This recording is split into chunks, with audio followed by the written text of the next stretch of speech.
PSA was brought to you by the Peter G Show. You may have second thoughts after the show. Don't drink the faucet. We're really talented. We should get Oscars. Just pick out a car, for Christ's sake. No, hi, my name is Peter. Yeah, I want. Here's good. Yeah. Madam Perry. I need to get back in the genie bottle. Louis from Pennsylvania, you're on. He likes it.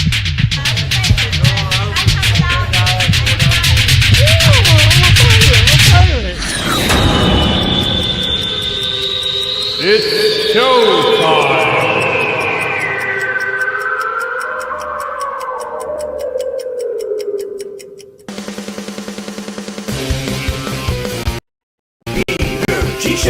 Peter G Show, divorced dad, single dad, divorced dad, single dad, Peter G Show.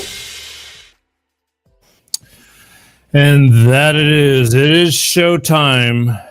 Wednesday. I like Wednesdays. It's not really hump day for me. It's just a good day. Any day is a good day for me, but I hope it is for you too. Spring is in the air. How's your first week of spring doing, everybody? How the hell is everybody? I hope you're all doing well. I want to welcome you for joining me or going to be joining me or listening to me in the future after this show is long since over and you want to watch it on demand. But either way, I love you for it. But welcome to Life with Peter G, the Peter G Show, right here every Wednesday, 6 p.m. Pacific, 8 p.m. Central, and 9 p.m. on the East Coast. And most definitely, God willing, right here. Giving everybody a minute to catch up, join in. It's all good stuff. Got a really big show for you. Got a really good show for you tonight.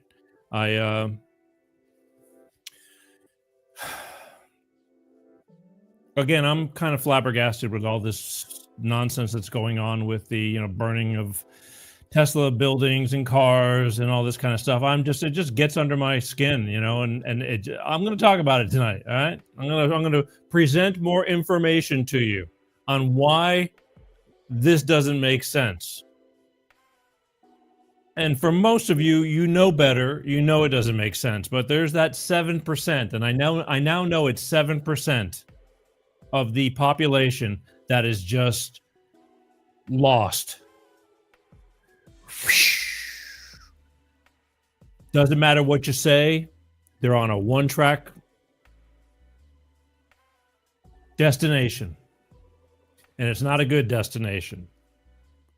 It's the destination of idiocracy. Doesn't matter. Fall on the sword. Die on the hill. Whatever. I'm going to talk about it tonight because this is bad. This is really bad. Somebody's going to get hurt really bad or die or both.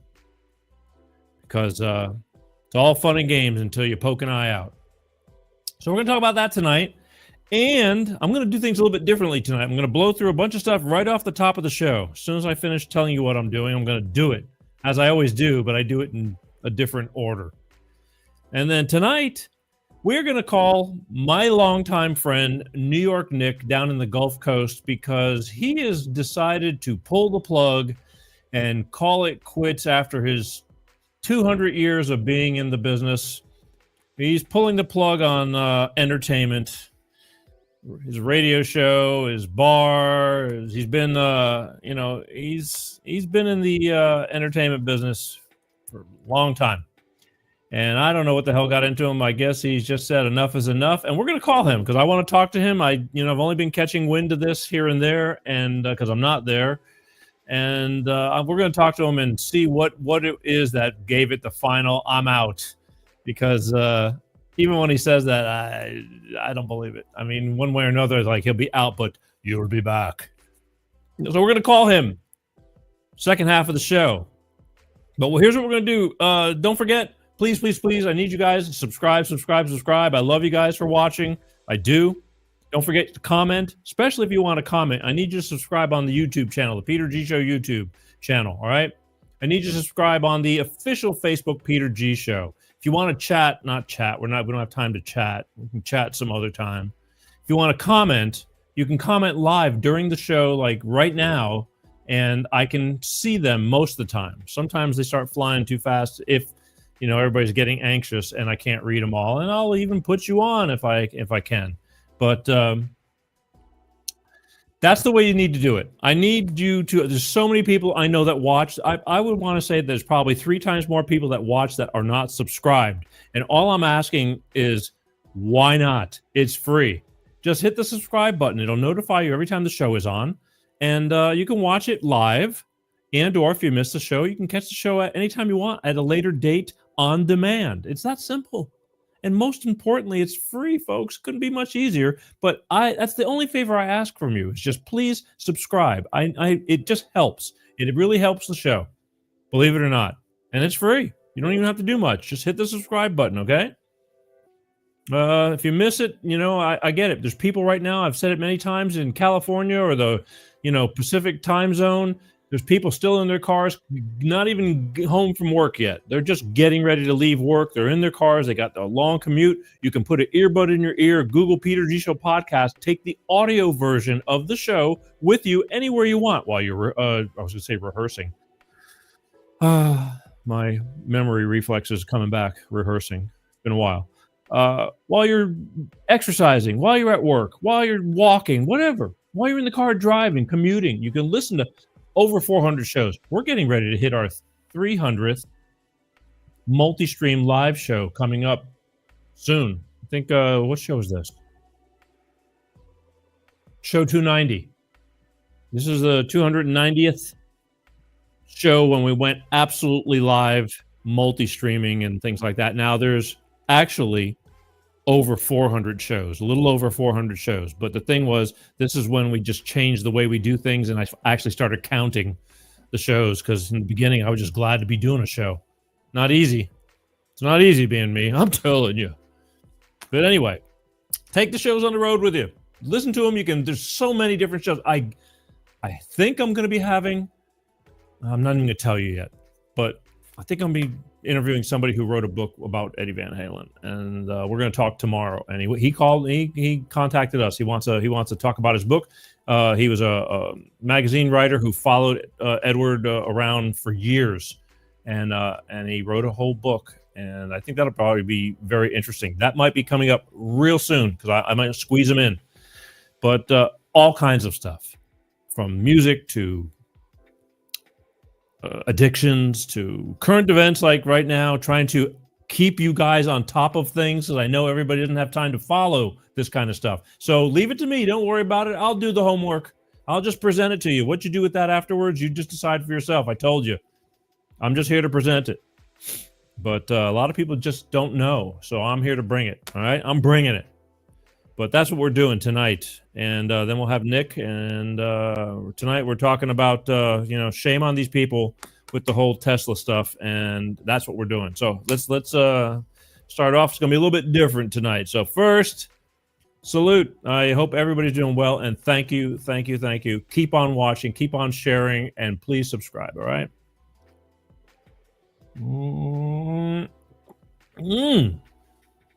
Smooth. I like it. So, again, don't forget that you can comment live if you're on the official Facebook Peter G Show page, if you're on the official YouTube Peter G Show page, or the official LinkedIn Peter G Show page. You can comment live right now, and I can see your comments on the big screen. Can't see them on all the other channels, okay? So, I mean, there's some other places that we're on, but I don't have that ability. And that's why I'm telling you, it's like, take advantage of it. You know, why not? Why wouldn't you? Why wouldn't you? But anyway, that's where we're at. And I want to talk to you real quick, again, about all this stuff that's going on with everybody taking, you're so pissed off. Not everybody. There's a small percentage, but they are loud. And it was brought to my attention, okay? This is the left strategy, because, again, I don't mind. Everybody's entitled to their own opinions and own thoughts. But I, too, was a Democrat, but I could no longer hang, because about 15 years ago, I started seeing the fall of like craziness starting to come. I saw it. I pay attention to this stuff. And then by about year 5, it really started setting in, and that's when I said, okay, something's really not happening, and I'm out. And I've been, out of claiming to be a Democrat, so to speak, for about 10 years now. Almost. Yeah, about 10 years. Maybe 9.5, 9. Doesn't matter. Thing is, I saw craziness like starting to happen, and the thought process from common sense, let's have stability, it's Democrats for the working class people, and all that kind of stuff. They have become everything but that. And for those of you who are Democrats listening, your party has become everything but that. This is my opinion. And all I said was, I can't hang anymore. This doesn't make sense. I started seeing the Republican Party, and I hate parties. I hate this stuff, but this is what we have. And those guys, I was brought up to believe that they're all for the rich and blah, blah, blah. Let me tell you, again, things have changed, folks. When you got to get it through your head. They're not as they appear. That was long ago, and things change. Everything changes in life, including this. These Republicans, not all of them, they're weeding out the bad ones. They're one by one, but the majority of the philosophy now, they've become more Democratic than the Democratic Party, sticking up for the little guys. And I truly believe that. And if I tell you, I'm not going to argue with you. I'm not going to try to convince you. You believe whatever you want to believe, but I'm here to present reasons. I think that's the hardest thing, is transitioning, getting to the point and saying, because that's how I was, saying, no way. Come on, that's baloney. But I keep bringing things to you every single week. Every single week, I keep trying to on these topics. There's so much news going on every single day. That's why I'm doing this, because I know that there's many of you who don't have a clue, because you're busy working, you're busy with life. There's a lot of things going on in our world, but you need to know this. And you pick up whatever you see on CNN and MSNBC and all that stuff, and you believe it because it's the news. The news cannot be trusted anymore. They're working for them. And that's hard to buy into also, but it's true. And again, I think that a lot of these my hardcore left people, you could put the facts right under their face, and with pictures and video of people admitting, yes, I did this, I did. And they'll say, yeah, but still, we rule. So there's all this stuff now. Trump appointed Elon Musk to go and fact find.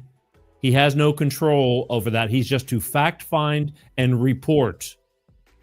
And that's what he's been doing, because he's super smart. He knows how to put together a super smart team, and he's finding things and cutting into waste, fraud, and abuse. Okay? That's the 3 key words. And he's finding tons of it, which goes in our favor, because it's going to do nothing but keep our own money that's been going out the door for decades, probably. Decades. And what's really happening is we're cutting into all the thievery in government that's going into a lot of these senators, congressmen, NGOs, all these fake organizations, nonprofits. They're killing it with it. I always knew that. It's just how am I supposed to prove anything? Well, they finally found somebody with the balls enough to go in there and the smarts enough to go and find it out. But he's throwing a huge monkey wrench in their party, in their game. And now they're grabbing onto anything they can to rip, to try and just stop him from doing this, because they're all going to get caught with their hands in the cookie jar that they've been in for years. So I don't blame them. So the Dem strategy, the left strategy right now, they have no, again, I would have stayed a Democrat, but there's no purpose. There is no purpose, right? There's no purpose. They don't have any kind of plan.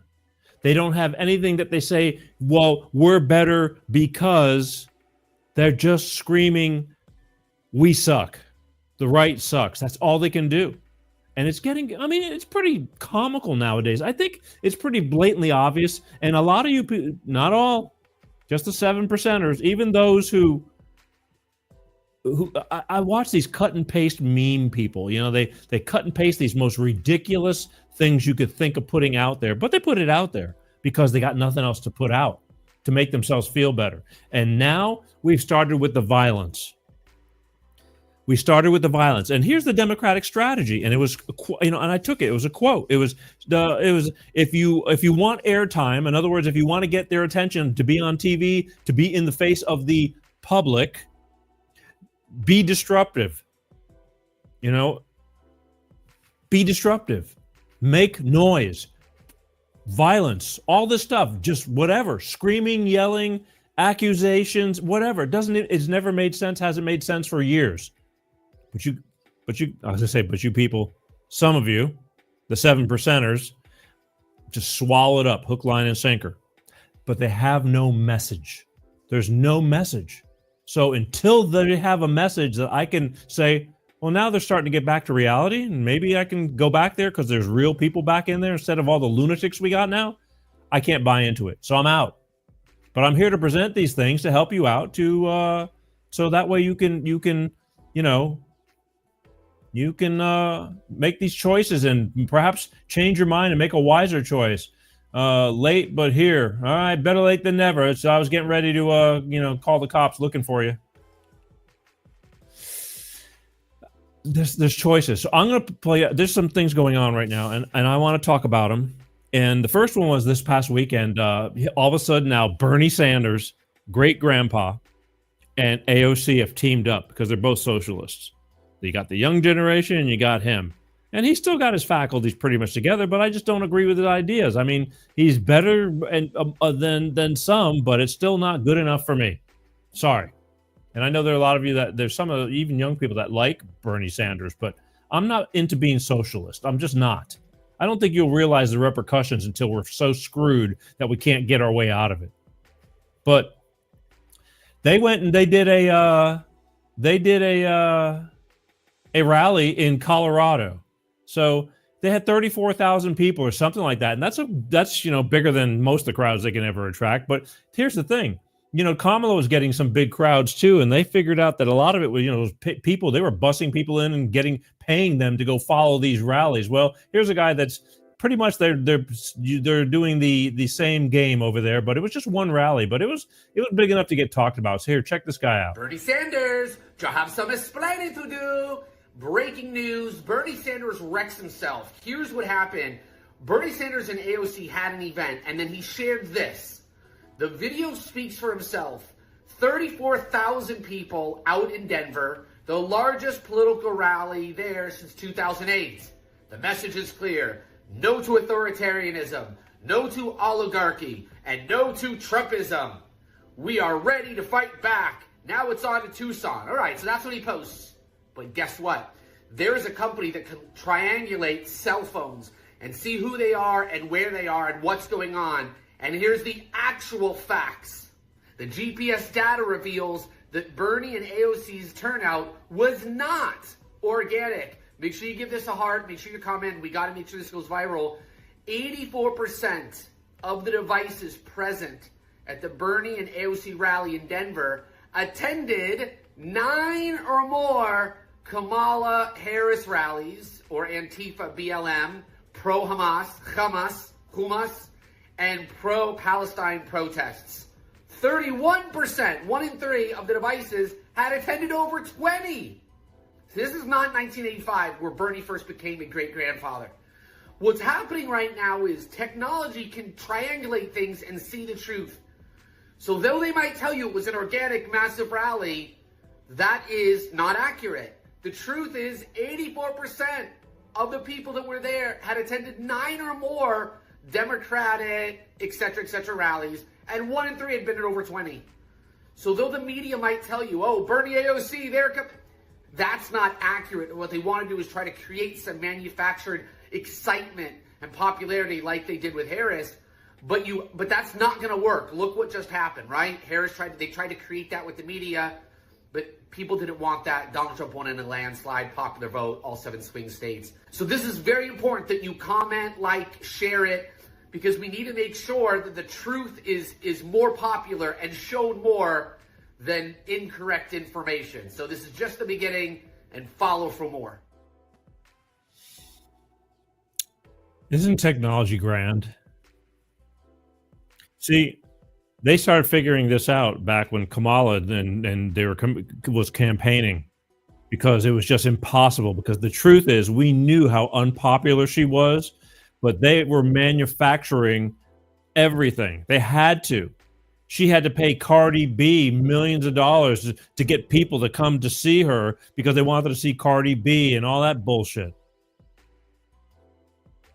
So this is what they did. And and because they have stats, because they've been triangulating cell phones and they figured all that out. I remember it was a couple of years ago when they were figuring that stuff out to see who was organic. Now you can say that Kamala voters or something were fans and they went to the Bernie thing too, but a lot of these phone numbers, went from big major other places in the country, and it just doesn't make sense. I mean, I like, people, but I don't go traveling millions of miles just to go to a rally, especially right now, so early on.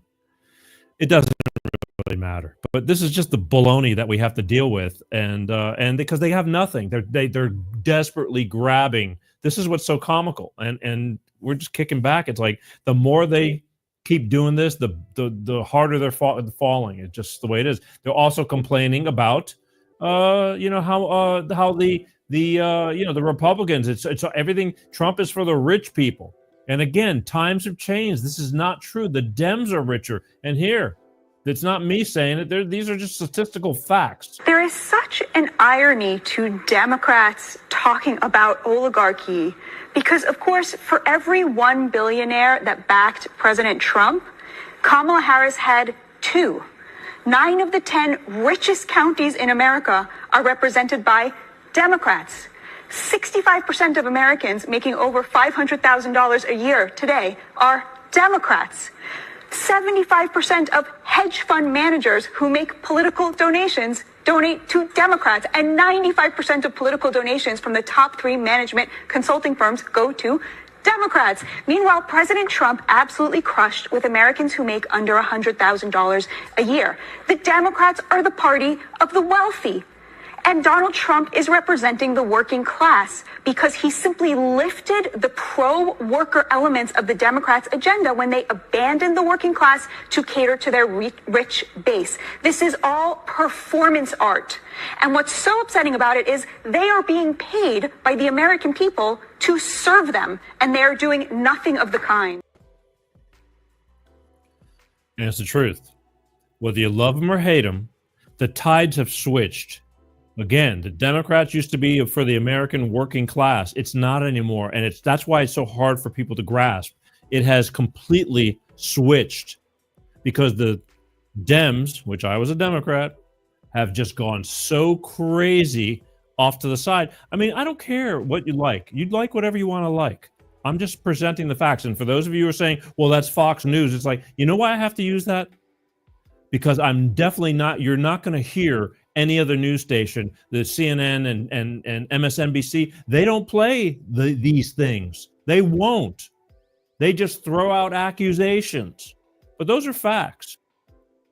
Kamala Harris spent 3 times as much money, billions, $2 billion. The Trump campaign spent 1/3 of that.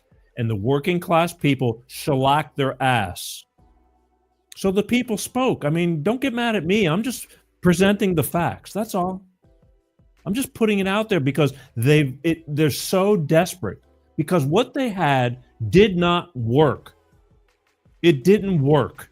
And now all of a sudden, because Elon Musk, because we're going to be talking about all this Tesla stuff, Elon Musk is being hated for pointing out, and this is what kills me. He's pointing out, listen, we found fraud here. We found, billions of fraud here, hundreds of millions of fraud here. And then I get these people online and Facebook, of course. Well, if there's all this fraud, how come people aren't getting arrested? It's like, sit down and relax. They're gonna. But you just can't go and arrest people. It's complicated. They've got a million things going, but I promise you, they will. You have to get everything. You have to get everything in a row. It's complicated, but you people are just jumping. You want to hate. Now you want to hate Elon so badly. It's bad enough you hate Trump so badly. And now The guy who used to worship, for his electric cars, and you followed him, and it was the coolest thing in the world. I always thought Elon was kind of quirky. I didn't care. I don't hate him. I didn't take him one way or the other. But he's pretty freaking smart, and he's the richest man in the world. So you can call him all the names you want. He's doing something right, people. And the orange man saw that, and he thought enough to put to. And again, you're pissed at him because he jumped ship to also. The richest man in the world doesn't need Democrat or Republican, but for the sake of humanity, decides to jump ship and go on the common sensibility side of the parties because he cares about humanity, whether you want to believe it or not. He doesn't have to have anything. Doesn't that make sense? He doesn't need more money. He doesn't need more power. He's got more than anybody. But there's a human part of him that says, I've got more than anybody, and I want to do the right thing for the best of his beliefs. Like, invent a company that's working on hooking up, wires and little mini computers and semiconductors to people's brains to help them walk who are paralyzed, to help the blind see. He wants to go to Mars, put rocket ships in the air. How crazy is that? Save freedom of speech.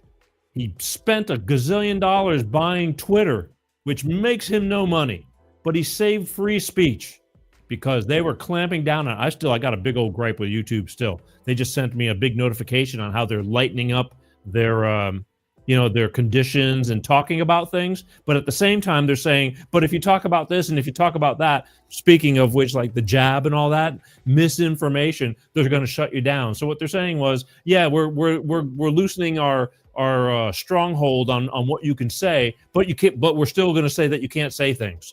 It just makes no sense.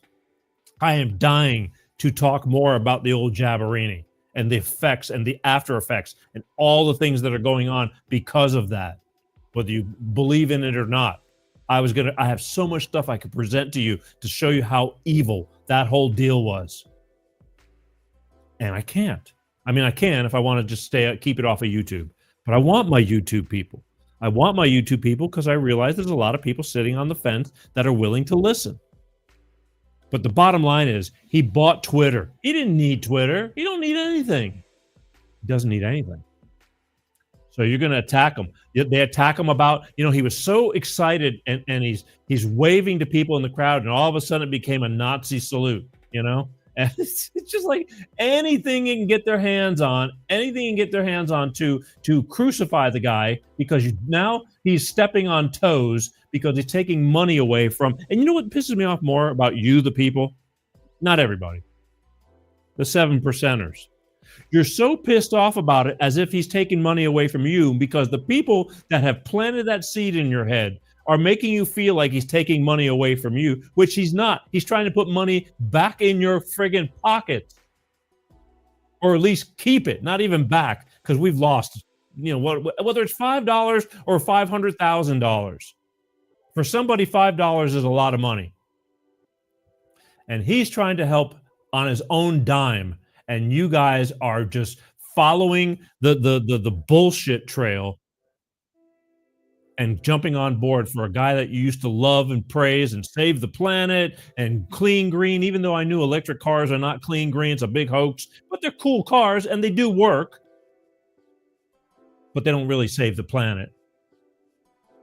Either way, he's an innovator. He hires smart people and he's finding out things. And now the people that are going to be hung out to dry have made sure that they're going to get you to hate him too. It's not going to work. You can scream all you want. It's just, it might slow us down a little bit, but it's not going to work. But here's Joe Rogan again with Elon and talking about all this crap. What is it like to buy a company for $44 billion and then people call you a Nazi on that same thing that you bought? I did not see it coming.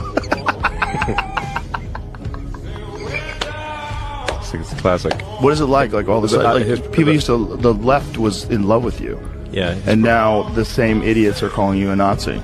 It's the most bizarre thing I've ever seen in my life. There's so many examples of people saying my heart goes out to you. Sure, you did sure. it with a little enthusiasm that probably wouldn't be recommended with hindsight. Yes, but it was obviously meant in the most positive spirit possible. Yes, but it's so strange where people want to think that you are openly publicly doing secret Nazi Sieg Heil hand motions. And now I can never point at things diagonally. I can only point at things there and there. And then so you have to divide that. Yeah. Because that's where the spaceship is, over there. And it's ridiculous. They know it was obviously not meant in a negative way. That I literally said, my heart goes out to you, and it was very positive. The entire speech was very positive. I was being very enthusiastic about the future in space. It's coordinated propaganda. Yes, it is. It's coordinated propaganda. And while I'm watching that, I'm thinking about all the things I see on Facebook. These people that just jump before they think. Look at him. He's a Nazi. And now you're hurting your own people who are on your side and, liberals and save the green clean, and you're screwing up their cars. Not everybody can afford to just blow up their cars and go buy something else. And insurance companies aren't going to put up with it either. You're screwing your own people. You're screwing your own fan base. And somebody's going to get killed because of this, accidentally. And people are going to pay the price out of stupidity, getting all worked up, just all worked up. That's what they do. And you fell right into it. It's my job to either piss you off enough to look into it a little bit more, or just turn off the channel. You don't have to watch this. I'm not asking you to. But you should, for your own good. Because you've somehow or another you've missed something, and I get it. They're selling this stuff really well. You're fighting for your cause, but the only problem is you don't know what the cause exactly is. Besides, Elon sucks now. Now he sucks. You loved him before. You're like the crazy girlfriend. I love you, I hate you. Blows my mind. Look, so you know what? So Elon does that wave, but it's okay for AOC, right? Here's a quick little peek of AOC, waving to the audience. Here you go. Verwendet habe im Dienste meines Volkes. Gib du jetzt deine Stimme ab. Wenn ja, dann tritt für mich ein, so wie ich für dich eingetreten. It's the same exact thing. You're talking to a huge crowd. Like me, look what I'm doing. Look, jazz hands. Ya-ta-ta-ta-ta-ta. You're talking to a huge crowd. Up there, down there, cross. Lighten the hell up. But they have nothing. So they're jumping on it. Look, I'm telling you, you want to talk to Nazis? You're even talking in German. Verwendet habe im Dienste meines Volkes. Gib du jetzt deine Stimme ab. Wenn ja, dann tritt für mich ein, so wie ich für dich eingetreten.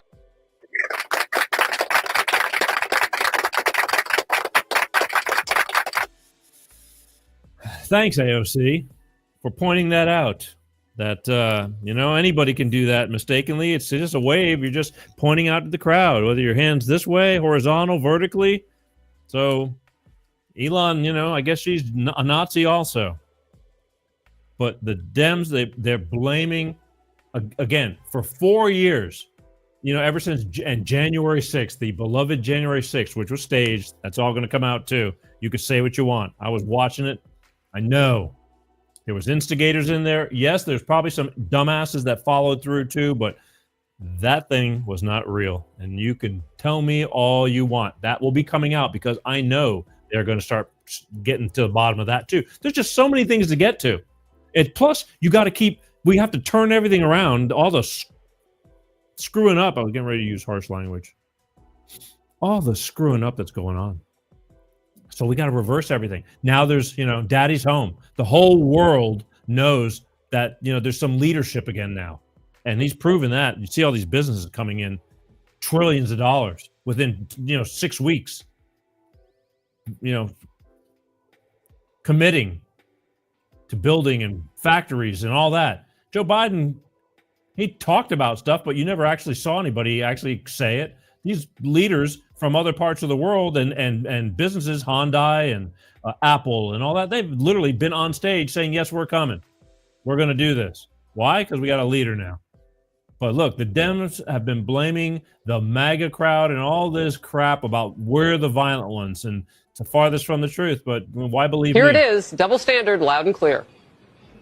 This MAGA crowd is really the most extreme political organization that's existed in American history. They are threatening political violence, and they are attacking our democracy. These Republicans and others are creating an environment of political violence. They are putting Americans at risk. Democrats have never endorsed political violence, but he will go to a rally and he will endorse it.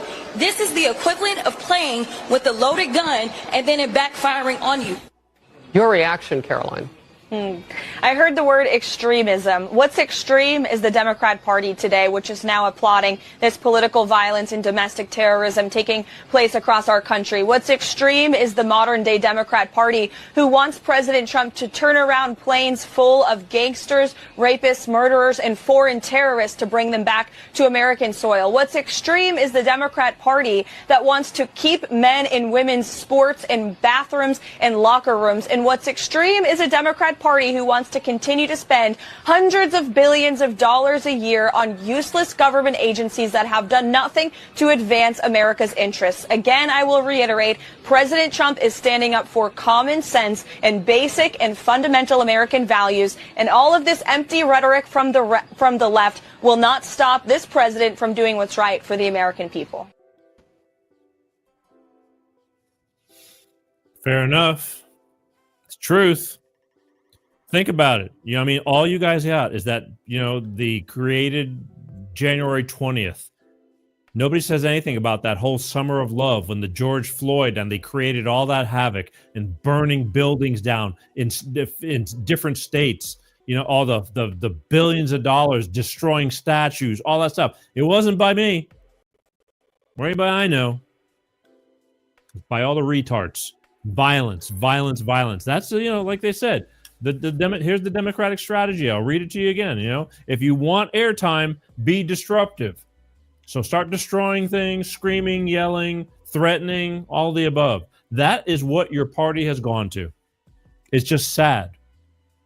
And if I were you and you have any bit of common decency, I'd say, I'm not with them anymore. And believe whatever you want to believe and vote for whatever you want to vote, but I wouldn't be calling myself a Democrat because they have gone off the rails. You saw in the beginning of that video, it was Jasmine Crockett. She's screaming her loud mouth off too. She talks like an 18-year-old. She's Cardi D. I don't understand it. How did she even get voted into Congress? That's all they've got. If that's the best they've got, we are in deep shit, people. Or you're in deep shit. There's not going to be a party no more. I don't understand how it's so hard to find a couple of reasonable people to talk some decent proposal on how to run this country. Oh, yeah. Right now it's the Orange Man and all his people. Common sense. Because love them or hate them, you're going to be better off. And all I can tell you, you can tell me I'm full of crap all you want to do. I'll lay it to you like this. We will see. We are only 6 weeks into this whole damn thing, or 2 months, whatever it is now. It's nothing. All the crap that they got going on right now, he's got people running around like rabbits 24/7. And even when you want to break his balls about going to play golf, he's working while he's playing. He doesn't sleep. Not like old Sleepy Joe. You never even got him to the podium. He doesn't even need a press secretary. He's every day having conferences with the media at his desk in the Oval Office. Every single day. The media doesn't cover it.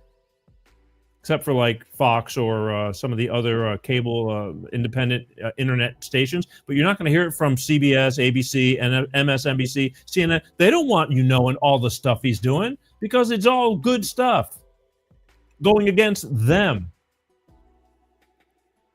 He's actually doing something. That's the thing. He's actually doing something. Old Joe, he couldn't hold a sentence. He had to have a card in his hand. He didn't know whether he was coming or he was going. I mean, and you guys chose to believe he was competent. You were so desperate that no matter what, he's doing great. He wasn't even calling the shots. Well, they'll find out all that stuff too. But here's Pam Bondi. Pam Bondi, she may be a woman and she may be blonde and this and that, but she's no pushover. And, he hired her for a reason, and she's in charge, and she's going to be taking care of all this stuff. But why believe me? He's doing such a fantastic job. I thought maybe you could say a few words. Thank you, President. As far as we are hearing a lot about fraud, waste, and abuse, a lot of waste and abuse, but there is a tremendous amount of fraud. And Elon, thank you for your partnership. Thank you for your team. You have uncovered so much fraud in our government, and we will prosecute you. We have an internal task force now working with every agency sitting here at this table. And if you've committed fraud, we're coming after you. Thank you, Elon, for that. On the violent crime level, thanks to President Trump's directive, we are seeking the death penalty again. So all of these horrible, violent criminals that you're hearing about around the country, they will face the death penalty federally within our country. And the drug dealers need to get out of here because we are coming after you. We're going to have 94 great U.S. attorneys around this country, and everyone will be prosecuted to the fullest extent of the law. Thank you. Thank you, President. It's at your directive. They ain't playing. They are not playing, folks. It's been 4 years of being kicked every single day and drugged through every single court, accusing him of everything. And again, there's those of you, it's like going to keep on insisting he's a felon and all this crap. And again, this is what kills me. It's like he was never arrested for creating for January 20th or insurrection. He was never arrested for it because he never did. They couldn't do it, but they kept accusing. You can keep accusing and keep doing, running around like tippy-toeing around it and screaming and yelling. Again, the Democratic strategy, if you want airtime, be disruptive. That's all they've got. Disruption, disruption, disruption. 24/7 because they have nothing else. There's no substance. There's no substance. So they're out and they're going, you know what? This shit's over. Those games and all these people in government that were just bleeding the system, and we just are worker bee ants just taking it. Every time they tell us, we're going to have to do this, we got to pay this, where things are going up for this and that, and we just have to accept it. Sucks. Sucks big time. You guys are all over the Orange Man and for Elon Musk for finding all this money in the federal Department of Education, which does nothing to help educate. It has nothing with teachers and all that. It's just money that they decide where to distribute, and you're getting all over. It's like we can't dismantle the federal Department of Education. It's going to hurt our children. Has nothing to do with our children. But if you don't know, you don't know. And if you listen to people like Maxine Waters and Pocahontas and all that, they're screaming and practically crying that they're going to steal your democracy and all that. Don't worry. Your democracy is going to be fine. Keep it in your pocket. Check it out. Elon Musk is seizing the power that belongs to the American people. We are here to fight back. The Doge program targeted at these bureaucrats. Yes. And so what can you expect? Well, let's look at the Department of Education. The Federal Department of Education has a budget of about $280 billion a year. Less than 25% goes to educating our students. So where does the other $220 billion go? It goes to a bureaucracy. It goes to a consultant. And that consultant then donates money back to the Democrats. And then it goes to a different consultant. And then it goes to an NGO. I mean, it is money laundering and money churning at its absolute best. And you can look at almost every single agency and you will find it. So the brilliance of Doge isn't that he's going in and cutting spending. He doesn't have the authority to do that. We're the ones that have the authority to do that. What I want him to do is come up with a report, go through agency by agency by agency, identify every single program that we should not be funding, put a number attached to it. We slap a preamble on the front of that report, and we say that every single agency is having their budget cut by X amount as shown in the attached report, and none of those programs can go forward. See, I think the reason you guys get so upset, not all, just the 7%ers who fall into line with when Pocahontas, is screaming and talking about Elon Musk is stealing this, Elon Musk is doing that, is because they need to create anger and fear. They need to create that for them to stand a chance, hoping you'll buy into it. Now, most of us don't. But there's those chosen few that still don't want to let go of the fact that it's a real good possibility that things are not what they seem, and that is the God's honest truth. But if you don't want to believe, you just keep on going, as was told to me, and I've said it many times, and I'll say it again. Everybody has their own journey. Everybody has their own path. If you want to have that long walk off the short pier, that's your path. Up to you. But you need to be a free thinker. You need to not take what I say. You need to not take what they say. You need to take it into account, but then go sort out and figure out what the real deal is. Again, I'm not telling you what to think. I'm just telling you that what you are thinking, the 7%ers, I'm not saying, not to think that, but I am telling you, you're wrong. You're wrong. And if you'd like to come on this show and explain it to me to where I could say, okay, maybe I was wrong or I was wrong, you're more than welcome to, but nobody ever does because you're wrong. You just scream, get mad, screw Peter. I'm not listening to him anymore because you don't have an explanation. And I'm not here. I love you. I'm glad you are. I think that you're here watching me because you need to be here watching me. Everything happens for a reason. Maybe it's one little drip that may turn you on a year from now that opens up the door. Maybe not. Here's this guy's name, Damon Amani. He's a pretty smart dude. Now, this guy's from Iran. He knows what being held down it really is. He's pretty smart, but here, listen to him. Remember when under Biden, parents were going to these school boards protesting that, hey, we don't want our children to get exposed to all of this transgender and transformer LGBTQ stuff. And the Biden's DOJ and FBI labeled those parents as domestic terrorists.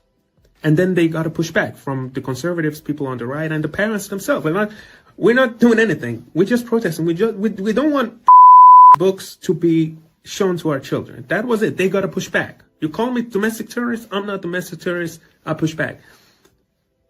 But now, the people on the left, they are burning Teslas, vandalizing all of these cars, taking over properties, destroying all of these stores. And some people on the right are having a conversation that maybe this is domestic terrorism. It is at least criminal. But they're calling them domestic terrorists. And these people, they're not pushing back. They are being called domestic terrorists, and they're not pushing back. They're owning it. They're owning it. They know what they're doing.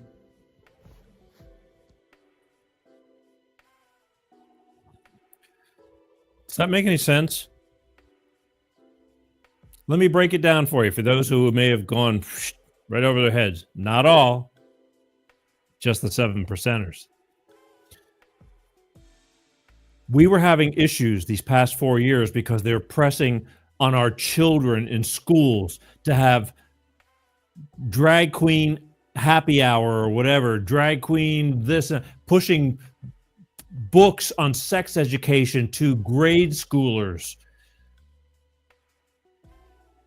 All this crap that was going on, this gender this and gender that, and you may look like a boy, but you may not be a boy. And kids are so vulnerable.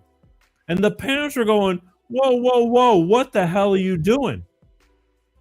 And they were getting enough power in the schools to tell the parents to butt out of their children's business. The teachers and the school has it under control. They will tell them what to think and teach them what to think. And the parents would go to these board meetings and all these meetings, and they had to have the cops there, and they were threatened with arrest and to be charged with domestic terrorism for trying to protect their children. I mean, how much worse do you want it than that? Domestic terrorism protecting their own children from the school system. Who's the domestic terrorist? And now we got people burning Teslas, burning dealerships, keying cars. Somebody's going to get really hurt on top of all the money they're costing your average people. They're screwing their own people because most of the people that bought Teslas, especially back in the early days, were all the libertarians and the clean green and save the planet and all that bullshit. They're hurting their own people. And you loved Elon for developing all this. And I mean, that back then, 10 years ago, whatever it was, not even. There was only, the Tesla came out, and then what was there? The Leaf, Chevy Leaf. There was only a couple of cars, but the Tesla was the leading brand, but not everybody could afford one. And then I watched my neighborhood go because I walk a lot, and going from, I was counting Teslas to where every 1 in every 3 cars is a friggin' Tesla. And now you hate the guy. And you're trying to hurt him, which you're not hurting him at all. It sucks. It might hurt his feelings a little bit, but you're hurting the average working person. You're hurting the person that had to buy that car that needs to claim insurance, and insurance is going to screw them over because you burned their car down. You keyed it. You burn these dealerships down. These are just people that own it. Elon Musk does not own all that. Stupid. Wake up. And if you know people that are in the 7% range that are, part of this whole march or protest, whatever you want to call it, help them see the light, because it's the delusion. They're so lost and so deep involved. Somebody needs to slap them up. Wake up. It's stupid. You're hurting your own people. It doesn't make sense. Doesn't make sense. Charlie Kirk, this young guy, has a thing called Turning Point USA. He goes around to colleges and he talks openly, because there's so many ill-informed college students because they're being indoctrinated on these college campuses, and they come up and they try to challenge him. And he's really smart and he's calm. It's not like me. He's really smart, and he just puts them to shame.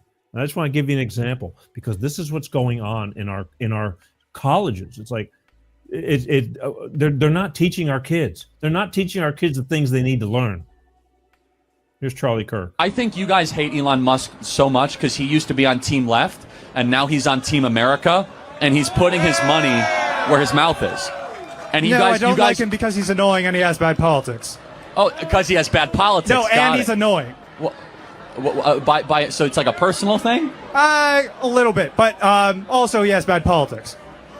Do you think he's done anything remarkable? Depends on what you consider remarkable. It's like, I don't know, launching rockets into orbit and then landing them? The one launching the rockets. His employees are. Okay. He's the inventor and the innovator of SpaceX. He only has 4 patents to his name. Most of those are for the Tesla Model X, not for anything related to SpaceX. And how many do you have to your name? I'm not trying to be Elon Musk. Yeah, it's so easy to criticize. I don't like Elon. No, he I'm only not has trying 4 to be him. No, I think maybe you should just have a little bit more awe at what this guy has built and what he has done. Shouldn't we just be against the interests of any of elites? No, I'm not against the idea of elites. You're always going to have people at the top of something. Top of an institution, top of a school, top of a sporting event. The question is, will those people be noble and have duty, courage, and strong ethics? That's always been the question. So then why are you touting Elon Musk as a good example of these Because he's elites? a great example. He gives a lot of money away. He also bought X, which saved freedom of speech in the West, $50 billion that allowed us to speak freely. And he's now sacrificing a lot of his time where he could be on a yacht in Monaco trying to find waste in our federal government so that your taxpayer dollars are better spent. That is an example of a noble elite. What would you like to have him do? He's worth Give away more of his money to other causes, because it seems like nobody is going to use $450 billion in their entire life. That's not. But he gave away $50 billion basically for Twitter. He's not going to make money on that. He gave hundreds of millions of dollars on political stuff. He's given away billions of dollars charitably. I can go on and on with him. I mean, he does a lot of these, and some of the people that get up and talk, he stops them dead in their tracks. That one was like, okay. But the kid, they're all twisted. They're so twisted. They want to be, they want to hate. They want to hate. What if we didn't invent the light bulb? Thomas Edison didn't invent the light bulb because he just didn't want to be like Thomas Edison. We have to have these innovators. We have to. There's got to be leaders, and they're going to be elites. Look at this. Hi, Pete. Wow. Better late than never. We have to have people leading and creating, and there's going to be all different levels of people in life. There's going to always be that. But you're going to hate everybody for being that? It'd be different if he was, you know, he's not even like an arrogant asshole. He's this guy that just has a million thoughts in his head to do things. And he's doing all this for the country for free. So how does this make sense that you're going to hate this guy? By the way, the orange man, our president, doesn't get paid either. He didn't take a paycheck. He's the only president that didn't take a paycheck. All the other presidents have taken their paychecks. He's the only president that's going to walk out of office with less money than when he started. That happened the last time. Whereas most of the presidents have become richer after being during and being president. I mean, what does that say? Both these guys didn't need this headache. So you can hate the man all you want, or both of them all you want, but again, we'll see. Let's talk about what the hell's going on? I got hypocrisy. Can we talk about that? Because this is AOC. Again, this woman, she may have somewhat of a college education, but she is not smart. There's a difference. You're going to have to trust me on this. I know tons of educated people that are friggin' idiots when it comes to real life. This is just a loudmouth woman who hasn't really done anything in Congress, but she stays elected. I don't know how it happens. And if you want to stand behind her and tell me how awesome she is, tell me one thing she's done besides scream and yell. Again, the Democratic strategy. If you want airtime, be disruptive. She is definitely disruptive. She's got that crazy eye shit going on. I couldn't imagine being married to her. Here you go. Brian Tyler Cohen, a leftist influencer, believes that this video with AOC is a home run. How do I know? Well, he published it. It's not. Every time you see Tom Homan on Fox News, every time you see Kristi Noem, every time you see these law enforcement officials doing flashy television interviews, understand that they are taking resources away from looking at human trafficking. They are taking attention and focus and real dollars and real resources away from actual drug enforcement, trafficking enforcement, actually going after and actually trying to investigate really harmful activity that is happening. And so it's harmful in every aspect. So let me get this straight. AOC, a government employee, is bashing other government employees because she doesn't believe that they should be able to do interviews while on the clock because that's a waste of taxpayer dollars.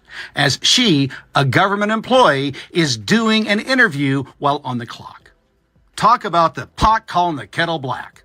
You're watching the Kramer Says Project.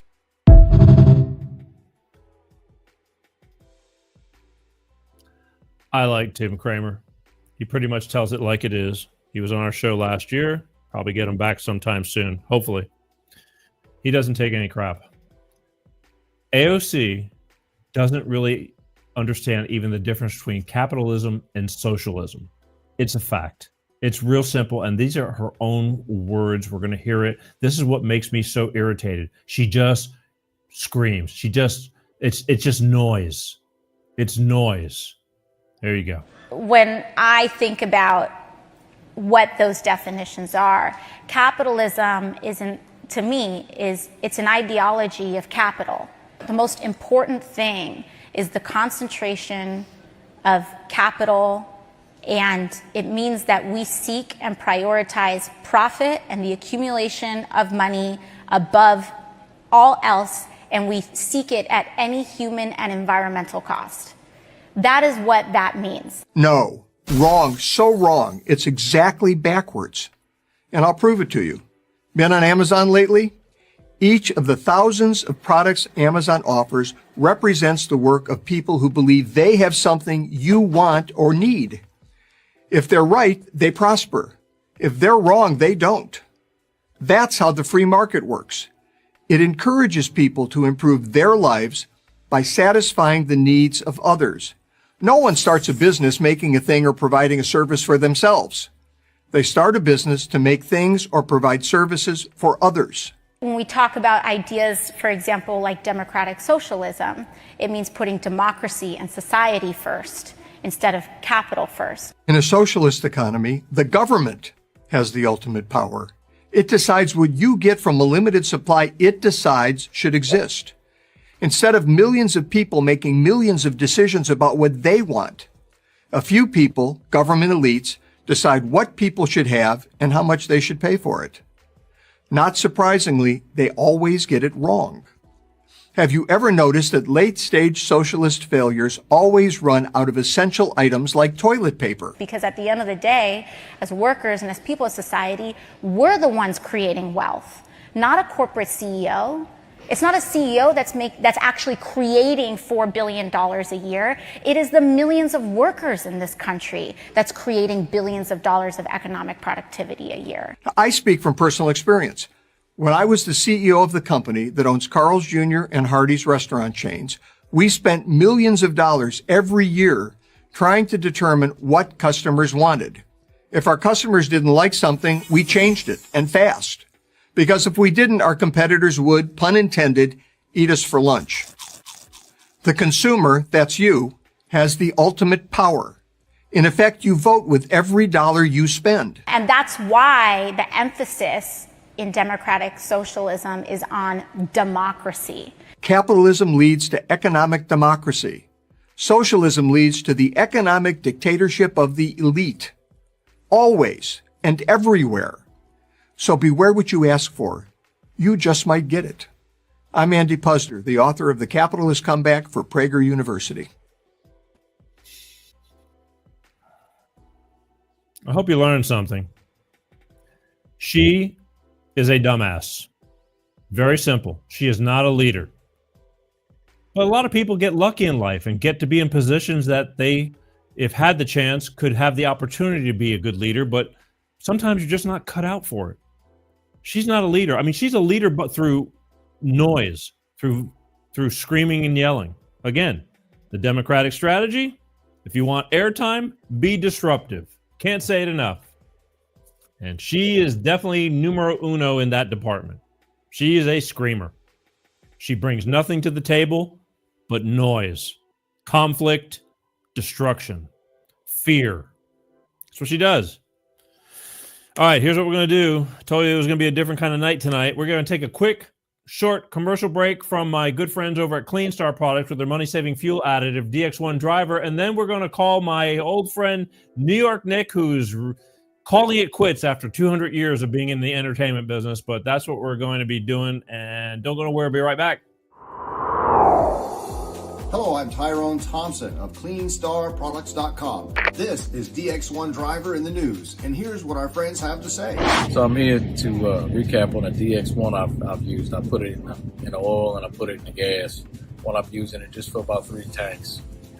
Cleaned everything out. I got every ounce of power back in my truck. When Jared's truck was new, it had a lot of power. Then over time, it began to slow down. He got it all back with our DX1 Driver program. Something you got to see for yourself. It's a great product. It's affordable. And it blows all the other additives and esters out of the water. DX1 Driver is the finest oil in the world from a California environmental company. It goes into the fuel system and the oil. It's the only green grade product qualified for the carbon credits program, giving you better fuel mileage, lower emissions, and increased horsepower.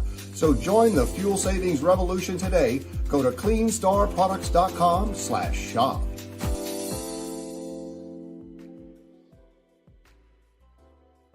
That's right, folks. Clean Star Products. I have 2 words to tell you about their product. It works. Wouldn't have believed it, but I use it myself. I say this every week because it is true. Notice the difference between using it within about 3 to 4 different, 3 to 4 tanks of fuel, putting it in. It's real simple. Take this little bitty bottle right here. This is actually the big bottle. Here's the little bottle right here. It's the difference. Look at that. This is for V8s, SUVs, trucks, regular sedans, whatever you drive. When you go to change your oil, you put one of these little bottles into a clean oil change. It lasts the whole oil change. After that, every time you fill up your tank, you put one of these bottles in the tank and then add the fuel, fill up the tank, and just drive. It's that simple. Told you, I noticed a difference within about 3 to 4 tanks. Started feeling more response from the pedal. I didn't have to step on the pedal as hard. I have a heavy F-150. It's heavy. One of the last of the good ones. Higher mileage truck. I won't ever give it up. I love this thing. I know how it breathes. Took my daughter home from the hospital when she was born in this thing. I will not let it go. I am going to own it until it can't go anymore. I will nurse it. I will take care of it. And how do you take care of it? Good food, good body. Clean Start products right here, but they're DX1 driver. Good food, good body, just like you. But don't believe me. Don't believe me. Just go to their website, www.cleanstartproducts. Here's a number right here. There's a number on the bottom of their website. Call that number. They will answer all your questions personally. In fact, they want you to call them. Tell them you saw it on the Peter G Show, because should you decide to order, you will get 5 bottles for the price of 4. That's right, folks. Who's got it better than you?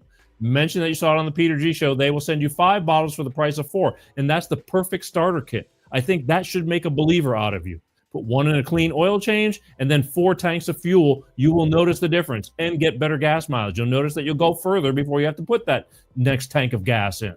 I mean, it's a no-brainer. Just make sure you mention it that you saw it on the Peter G Show to get that extra deal. All right? It's real simple. Here's the deal. They know what I do and they still sponsor me. So God bless them. All right? Let's see what we got here. Let's see what Paul's got to say here. Maxine Colostomy Bag Waters needs to be arrested along with the rogue judges. Yeah, all of them. They're all just screamers and yellers. Paul, thanks for chiming in. Don't forget to watch the Peter G Show each and every week. And subscribe. There we go. Let me, where are we at now here? We'll go here. All right, here's what we're going to do. We're going to dial up old Nick. New York Nick from the Gulf Coast. See if we can get him on the line here. See if we can get him on the line. 1 ringy dingy. 2 ringy dingies. Yes, dear. Ladies and gentlemen from the Gulf Coast.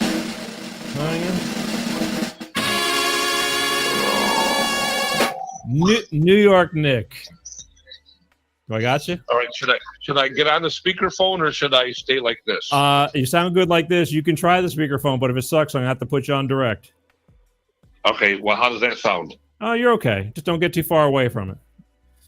I'm right here. I'm at the desk. The door's closed. I'm in the office. Okay, I can live with that. I think.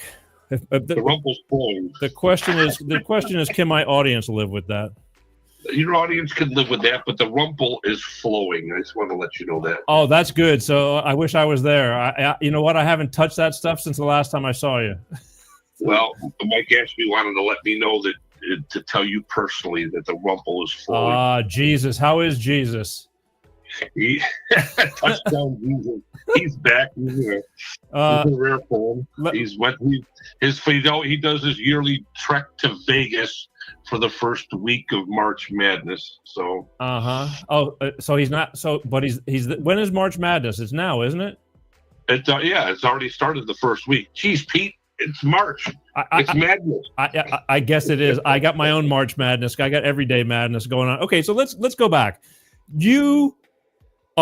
I got heard through the grapevine months ago that you were calling it quits. You're getting out of the your business, and you're gonna then you stop doing your radio show and all this stuff. Can you give me a little quick synopsis, or give my audience a synopsis of how this all came about for you checking out earlier after your 200 years of being in entertainment?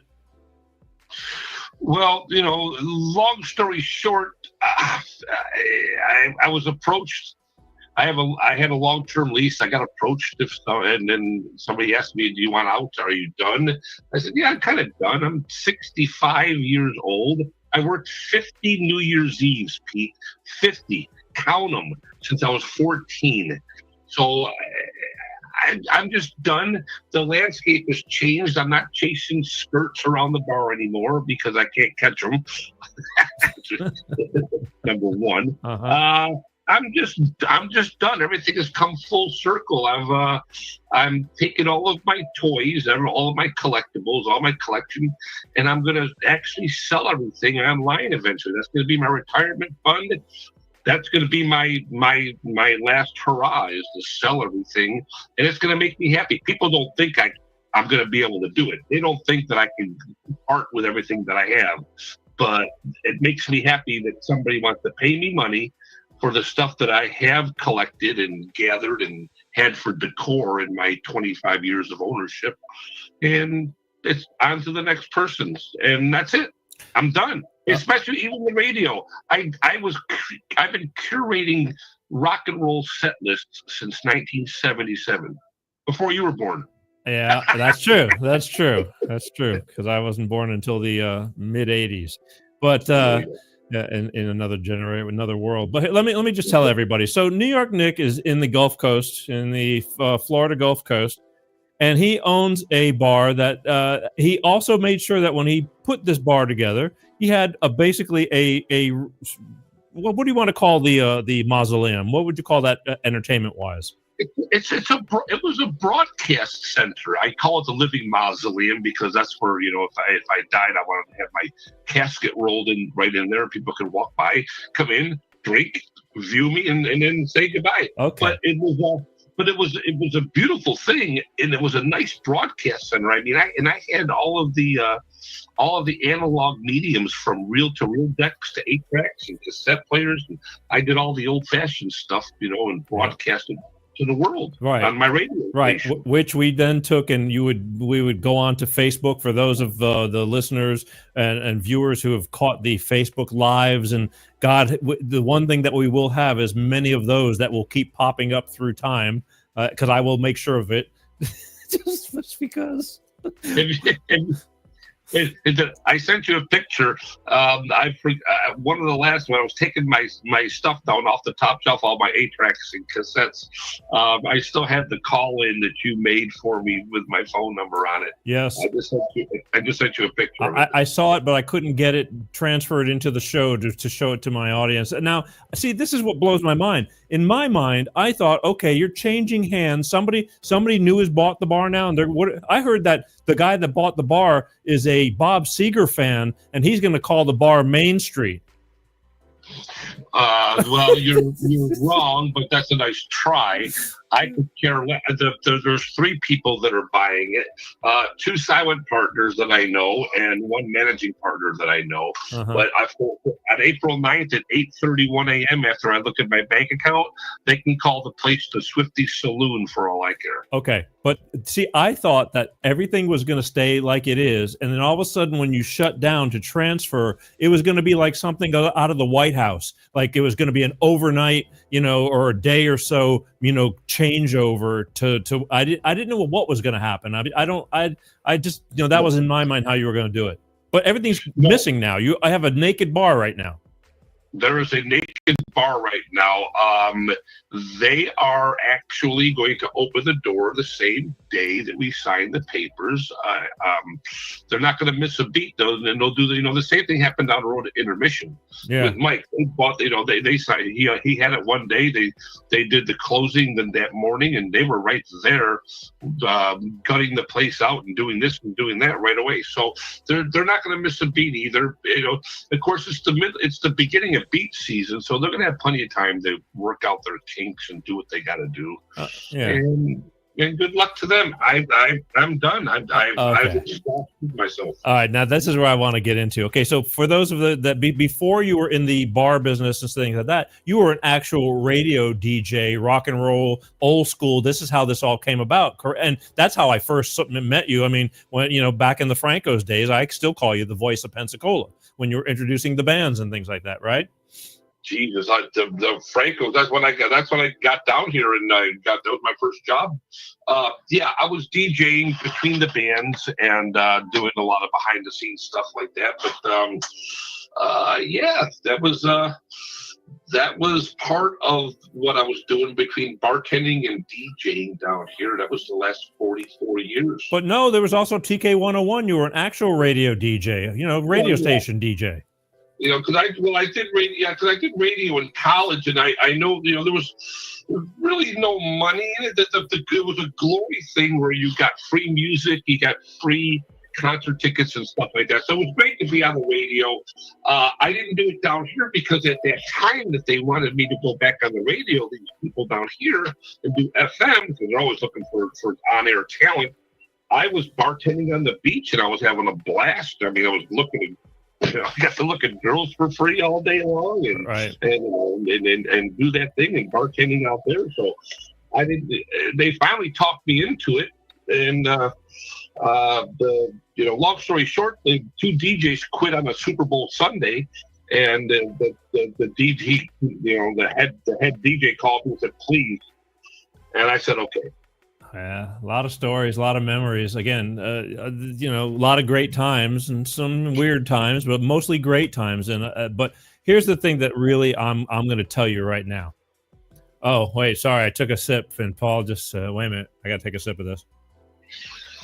Smooth. There you go, Paul. I did it earlier. I only want to do smooth one time a day, and then I can take sips. I don't have to say smooth every time I take a sip. For God's sake, I got to tell you. I don't care about your memorabilia and all this. So that I believe you will sell it. I do. But what I don't believe is I don't think after about 6 weeks, you're going to know what the hell to do with yourself. Listen to me and listen carefully. Dearly beloved. Dearly beloved, listen, Pete. I'm listening. I am done. I don't want to see people. I don't want to see anything. I'm going to miss 18% of this business, and that's the people that I like, the enjoyable part of the business. The rest of it behind the scenes. It is just you see me when you walk in the door. It's like, geez. Especially being a hands-on owner. Yeah. I will be listen carefully. I will be spending the summer just deciphering everything that I've taken out of here, number one, and then getting it cataloged and categorized and ready for me to start selling online. I got different people who have different avenues to sell my stuff, from everything from Facebook Marketplace to Discogs for my music to the memorabilia stuff. To that's going to take up 10 to 15 years of my life if I live that long. I got to start selling off all the stuff that I have. I mean, I've got thousands and thousands and thousands of pieces. Okay, but now here's the hard part. Don't but me. You think that I'm going to be back on the radio? You think I'm going to be back? If I do anything, I'm telling you right now, I will be washing dishes in the back of a restaurant somewhere in the corner. I'm going to hold this videotape too. Believe me. Look, I'm not saying you're going to be back, but I didn't say you're going to be back on the radio. But I just have this feeling like, number one, your poor wife, I need to have her on the show because she's almost going to be like being married again. I'm going to have to I can't sell her. I found out there's laws against that. Oh. I mean, since I'm selling everything, uh-huh. I might drive her out of the house by cranking up my old-fashioned surround sound that I hooked up a few weeks ago, and she was looking to be funny, and I said, well, watch this. I only hit up to number 3. And wait, how many years you been married? Too many. Okay. But it'll be 24 in a couple of weeks. So you've basically had a bar the whole time, right? Oh yeah. And you were married to that. Let's face it, owning a restaurant, a bar, or whatever. You're married. I think you literally spent more time at the bar than home was just a place to go sleep and stuff, right? Well, of course. I have a mistress, and her name is Badlands. Yeah. The name of let me put it this way. I never kissed my wife on New Year's Eve. Unless, ever, because I'm always working. I was always running the places. This is going to be different. Well, we'll find out. We'll find out New Year's Eve. I want to do a reality show. I want to put cameras all in the house. We want to follow you around. It's like, I don't know what we can name this yet, but it's like Nick, retirement or death, whichever comes first. Because you're going to become normalized, and I don't know if your wife's going to be able to take it. Pete, I'm telling, as God is my witness, I want to be alone. I want to be alone, away from people, off demand. Every time I walk to this place, there's people waiting for me to do this, to say that I'm in town. It's my turn to drink. It's my birthday. It's my anniversary. I haven't seen you in 10 years. And I'm that's it. I've been exhausted. I don't know how people when they get out of their careers, they want to keep doing something else. Maybe they don't have something to keep them occupied. I have so much to keep me occupied. I'm hoping that I outlive everything that I have to do before I die. No, I get it, because I never get bored either, but I see a lot of people who retire and they just go to pieces because they don't know what to do with themselves, which blows my mind. Now, again, the career's been good. I mean, and if you enjoy what you do and you want to keep on doing it, well, God bless you. I get it. Having to cater to people, it's a tough one. I'm just here to poke you a little bit and tell you that I don't care how much you retire. It's like, this is going to be a fascinating transition, and I wish I could be a fly on the friggin' wall. In 3 months, I'm going to be a footnote, and then you're going to be saying, "Where's Nick? Anybody see Nick?" Yeah. And in the 6 months, it's going to be Nick who? I guess. Or are you going to be out and being elbow to elbow with Mike Ashby? No. I won't. That you will not see me doing that. I'm. Boy, I don't know how to say it in any different way. I'm done. I want to be done. I want to be. I'm going home in September for a month. I got 2 nieces getting married 2 weeks apart. I'm taking a month off. I'm going to drive home, and I get to see my family and friends. You got to remember, I came down here for spring break 44 years ago. 10 days turned into life. Yeah. I'm not going. I'm not traveling. I'm not doing this that people think that I'm going to be doing. I did it all. I've been to 800 concerts in sporting events. I've been in the bar business. I've seen tens of thousands of people spring break every year. I did all the great things when I was young. Now it's just part of my life story, and I'm out.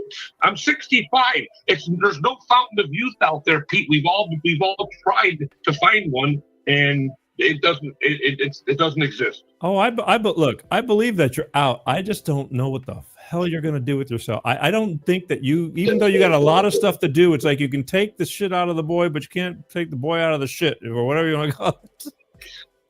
I'm telling you, it's going to be nonstop photographing, writing descriptions, putting the stuff online, selling it, packaging it, shipping it, and it's going to put a smile on my face every time somebody says, "Yes, I want that item."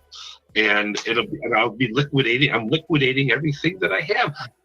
I don't want to be gone, and I have all this stuff that I have, and the family sticks a stuff out in the yard with a dollar sign on it when the record's worth $75. And I got a couple thousand records like that. So it's like, So everything's going. All the vinyl, all the old 8 tracks, and all that stuff. Everything's going to whoever feels they want it, right?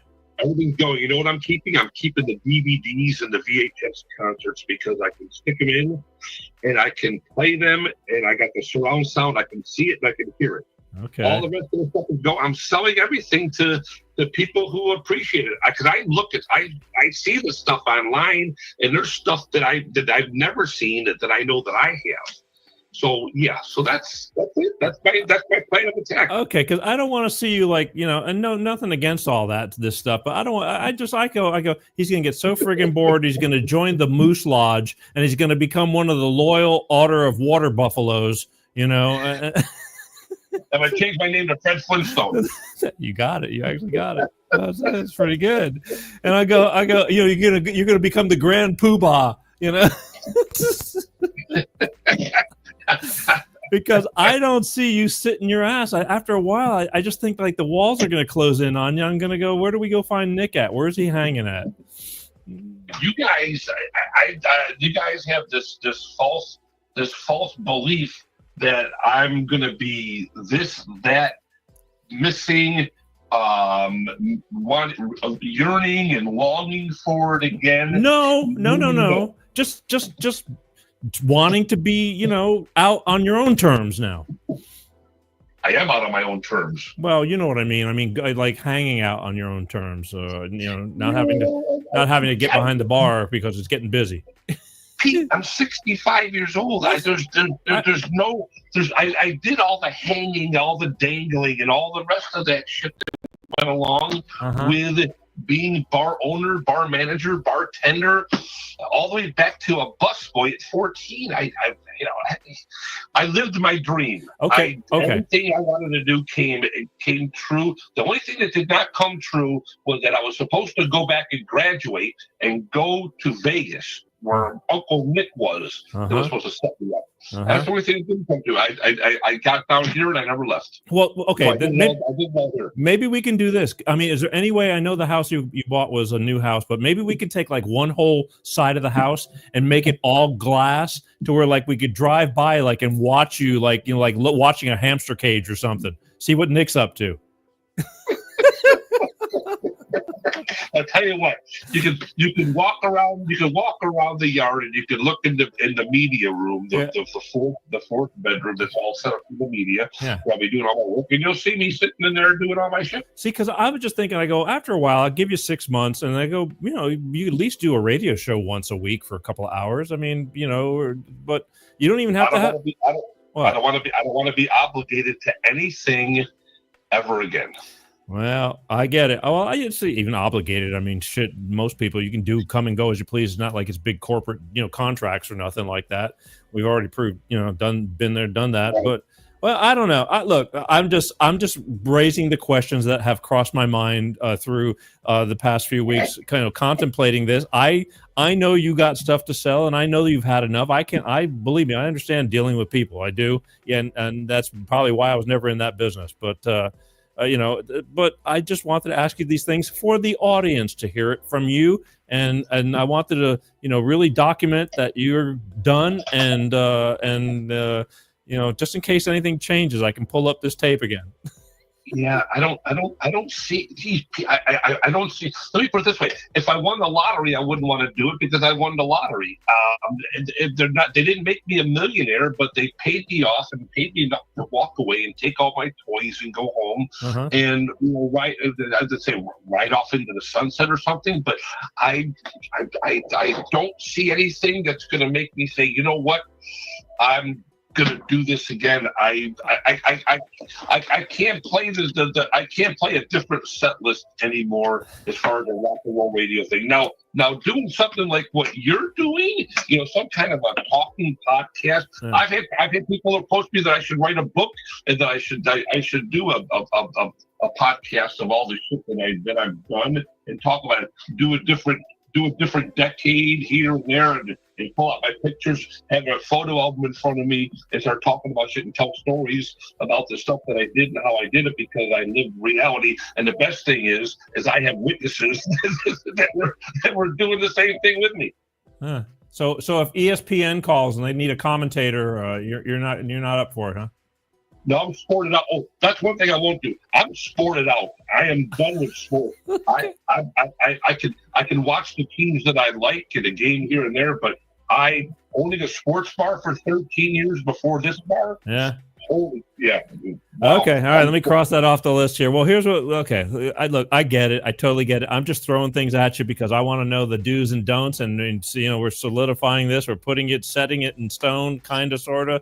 Doesn't really matter. But I just had all these questions, and because I didn't talk to you on the phone, and I said I'm going to wait and see if I can get you on the air, and then just talk to you as if I was talking to you on the phone, and have a little bit of fun and hear what's really going on. And so when's the closing day? Well, we build it as the final pour with the final four, and then I'm out the door because I have no more. You little whore. Now, that is going to be... Now, next weekend is the final four. I got 13 days left. So next weekend is Saturday the 5th is the final four. Monday the 7th is the national championship, and that's it. All right. I had this hope. I said, because when I heard these rumors, I go, well, it can't be too soon, but it happens a lot sooner. Unfortunately, I will not be able to wish you well on the final pour, but I'm sure I'll get to see you if I can get you to come out the door one of these days, or one way or another. I'll see you or whatever. But it's been a good run, and we had a lot of fun. Can we at least agree on that, Pete? The memories when the memories pop up on that Facebook feed. Yeah. I'll tell you, some of the stunts that we pulled in that booth and on that radio show were epic, and all the extra, the extra 9 yards you went with between the lighting and then the when you made the call in with the phone number and the extra wiring to get the sound even better with the Facebook Live. I mean, you went above and beyond, and that was something you did for that labor of love. You did it out of the goodness and the kindness of your heart. I'll never forget that. Well, when I was taking things down in that booth, I thought about you 84 different times. I know, but then why would you always give me the look like you wanted to kill me every time I'd bring up a new idea? Because I was doing a simple little broadcast. It wasn't like I was, it wasn't like obviously I was broadcasting worldwide and doing that kind of thing, but I was trying to, what is it, that stupid the KISS thing, keep it simple, stupid. Yeah. I never used that because I hated KISS. So. Well, either way, I gotta say, I'm not just because it was us, but I gotta say, out of all your guests and things like that, I'm gonna just go out on a limb and say we did the funniest shit. We did. You were the best. You were the best. People, the only thing that was that people wanted more of was when I had some hot chicks in there on Facebook Live, and of course they run, put her on. Where's she from? And is she going to be there in an hour? Yeah, they're not dependable. They're not dependable. I used to have that problem when I was doing my Christmas cards. It's like you got to call 5 of them to try to hope to get one. Right, exactly. Yeah. They tell you a week before I want to be on your radio show, and then they never show up the next Tuesday. Yeah, exactly. But I just know that I go when I look at all those old memories and some of the I go listen to you were just fun to feed off of. It was funny. It was good stuff. We were natural together. It seemed to be when we were doing that stuff in there. Well, that was our friendship, and it just working in our favor for a change. But all right, look, I do. I wish you the best. I love you, and it was a lot of fun. Now I don't know where the hell am I going to hang out now. But I have to. Everybody's gone. The whole downtown has just changed. Pete, it's just every year is different. The people, look at Mike. Yeah, it does. Every year things change. Larry Johnson sold the Azalea. Wayne sold the Saki Cat. Everybody's. We're not getting any younger. No one, like I said, no one's found the fountain of youth. And when you get to be up here and getting up in age, it's just time to be done. I think I really know the future. I think I really know that I don't want to be any part of it anymore, or I would. I think the only way I would do it, Pete, is if I went back home to Syracuse and did it up there. Yeah, but see, the whole thing was I fell for that whole, when you die, your coffin is going to be right there in the whole living mausoleum with the tape. And I'm going, well, shit. That's I was like living for that. I go, I better live longer than you because, I got to see this. This is good. That'll be spectacular. Well, I outlived the living mausoleum. So yeah.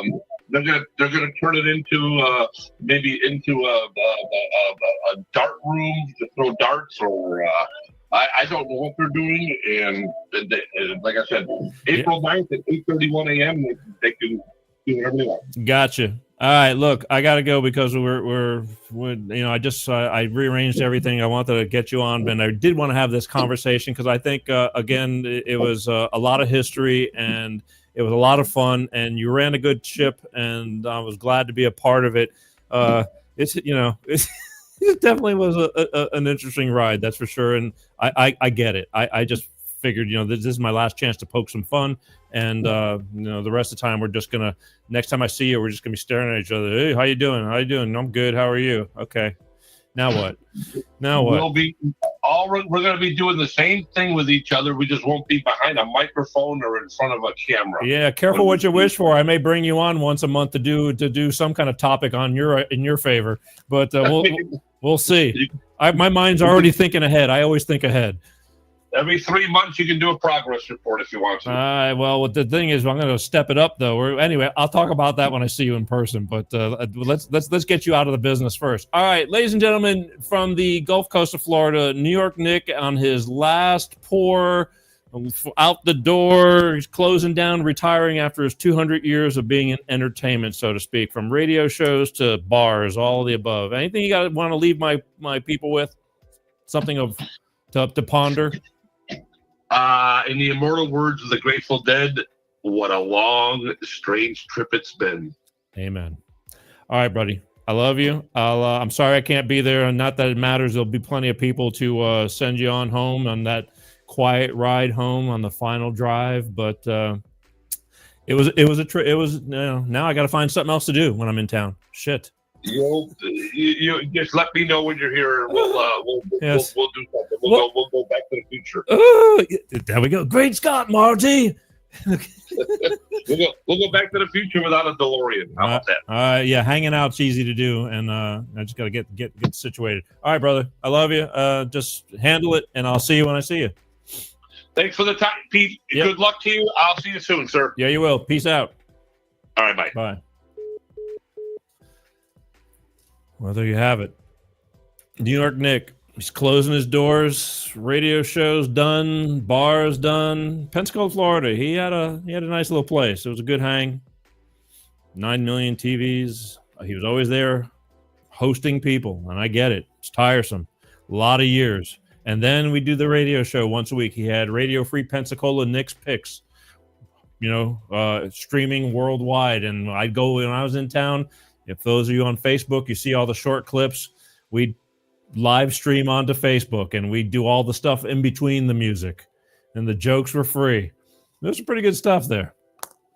Anyway, just wanted to make sure we got him. I needed to document that because when it's over, and there's no taking it back. 2 things I want to do before we leave. 2 things I want to leave you with, and this is for your own good, too. I'm not through with the whole Tesla thing and Elon and all the above.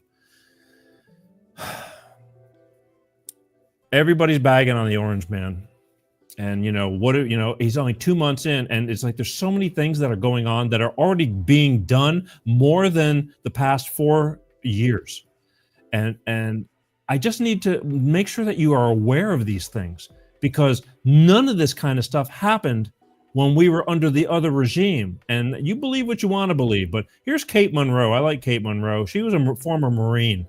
And she's very active now in policy and what's right in this country, and being pro-country and doing what's right and to try to have a good country. But she's going to list a lot of these accomplishments that these other other business leaders are bringing into the United States within the next 4 years. Trillions of dollars. Just yesterday, Hyundai committed to bringing Hyundai manufacturing into Louisiana.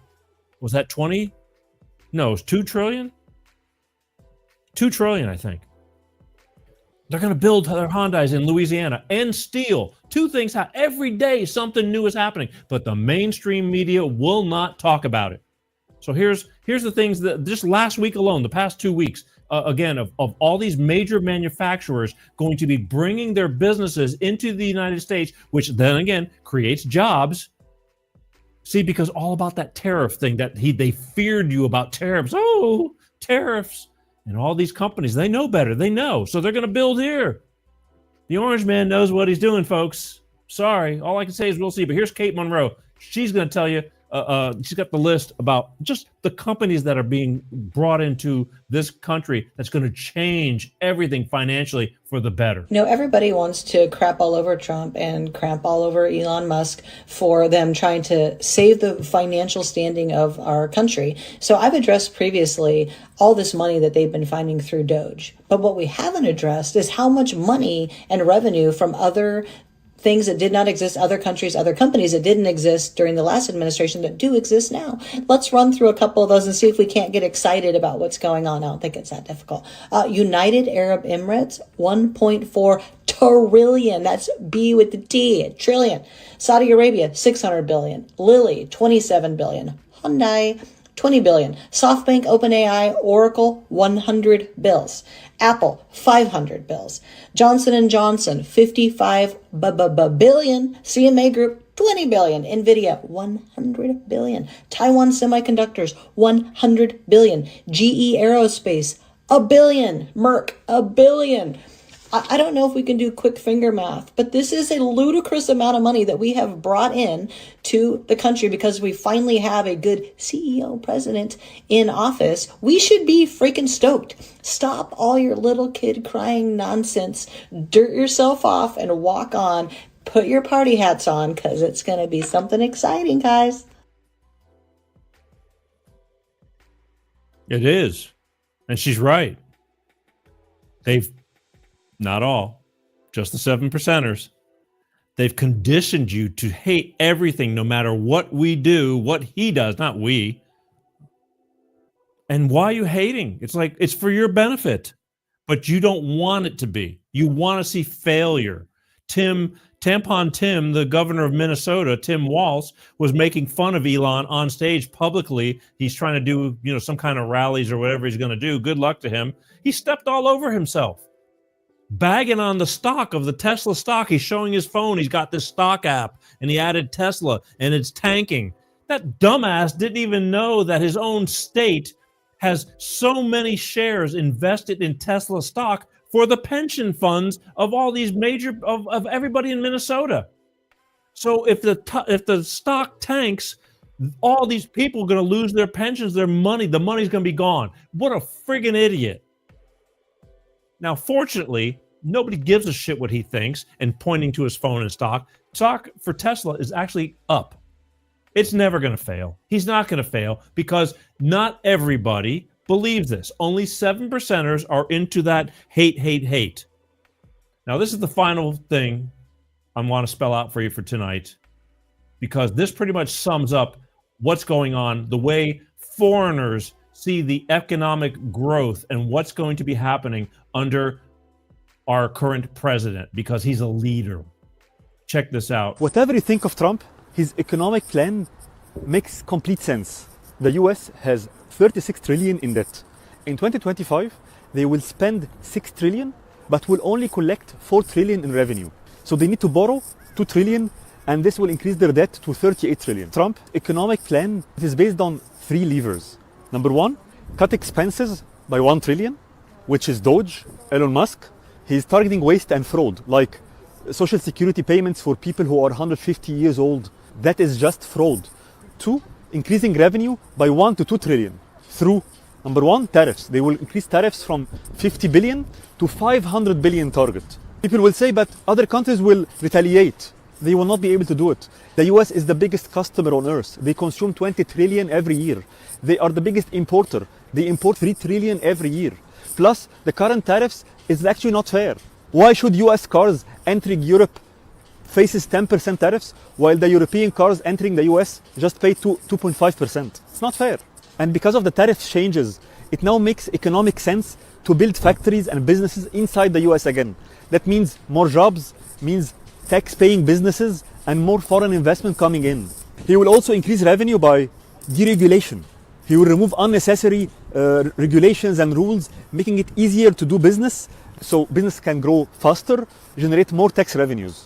He also make this gold card, which is offering lifetime US residency for 5 million. I think at least 1 or 2 million individuals globally can afford it. So if just 10% of them, if just 100,000 people buy this card, that's 1 trillion in incremental revenue.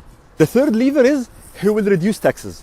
if he successfully cut 1 trillion in waste and expenses and add 1 to 2 trillion in revenue, the US will have a surplus. They will have more money than they want. So he will cut taxes. For individuals, anyone gaining more than 150K, he will make them pay 0 taxes.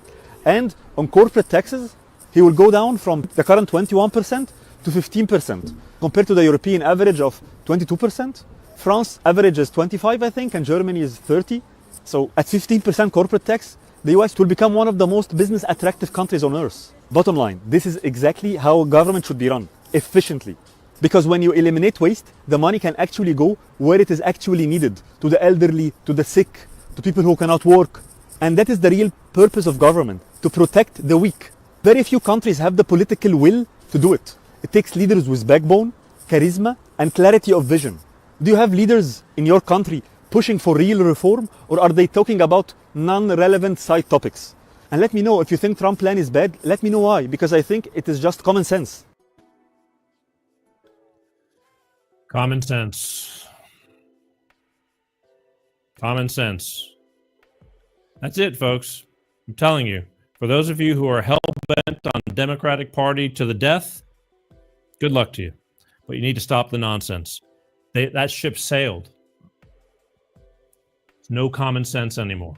And they're not looking out for your best interest. They just want you to believe that. So do what you want to do. I appreciate you watching. For those of you who hung out and hung in there, even if you disagree with me. Can't wait to see you next week. Don't know what I'm doing next week. Right now, things are kind of up in the air. Again, I'm trying to get this writer who, I don't even want to say it, but again, real soon, if it's not next week, I'm going to try to squeeze him in. We're talking tomorrow, but he wrote a book about Eddie Van Halen. He's a Steven Rosen. He's got a book called Tone Chasers, and I'm going to have him on the show, hopefully, but we'll talk tomorrow. So I don't know if he's on next week. We're doing things are kind of, I want to bring him in quick because I want to do that. It interests me, and we're going to talk about it, but not sure.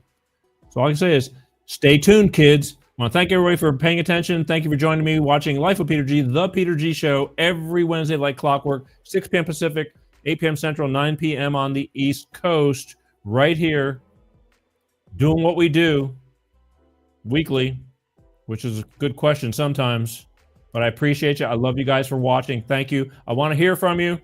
I do hear from a lot of you, sometimes not very good, but it is what it is. I can take it.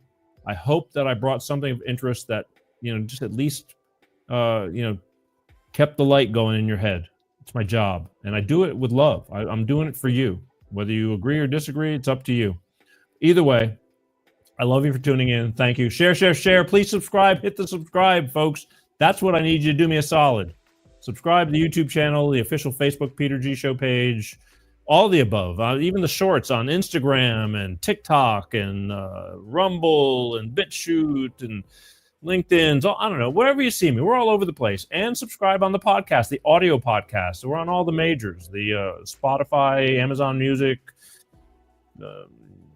Apple Podcasts, Good Pods, you name it, 26 different platforms. Hard to keep up with, but all you got to do is Google Peter G Show and you find all that, all right? I love you guys. I truly do. Thank you, thank you, thank you. Just be kind. It's kind of tough out there still.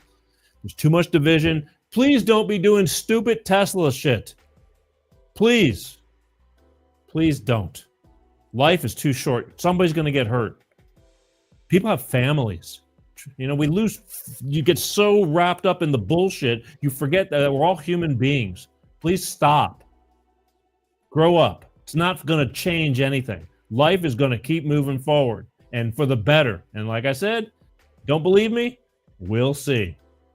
My name is Peter G. Thanks for watching. I'll see you next week. Be kind. You don't have to take a bunch of shit from people, but don't be an ass either. Think before you speak.